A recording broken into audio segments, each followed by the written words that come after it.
ఉద్యోగం వచ్చింది, చాలామంది పెళ్లిగాని యువకులు ఉన్నట్టున్నారు చూస్తుంటే. ఇప్పుడు ధర పలుకుతుంది బాగానే. అత్తగారు వస్తారు, రాగానే నిన్నటి వరకు ఉన్న తల్లిదండ్రులు మనకు దూరం అవుతారు, అత్తగారు వాళ్ళు అల్లం బెల్లం అవుతారని అంటుంటారు. నాకైతే తెలియదు, కానీ నేనైతే ఒక్క మాట చెప్పదలుచుకున్నాను.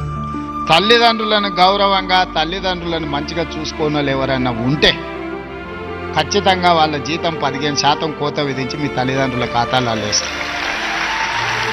గతంలో 4-5 ఉండేది పిల్లలు, ఒకడు మంచోడున్నా ఒకటి చెడ్డోడున్నా ఎవరో ఒకరు చూసుకునే. మేమైతే 7 మంది అన్నదమ్ములు. మేము 7 మంది అన్నదమ్ములలో 3 సరిగ్గా మా తల్లిదండ్రులను చూసుకోకపోయినా 4 చూసుకునే అవకాశం ఉంది. కానీ ఈ కాలంలో ఒకే ఒక సంతానం ఉంటున్నది, కొడుకైనా బిడ్డ అయినా.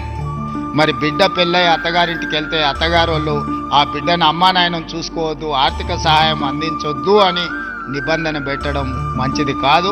ఈడున్న ఆడపడుచులందరికీ నా సూచన, మీరు అత్తగారింటికి పోయినా మీ తల్లిదండ్రుల బాధ్యత మీదే.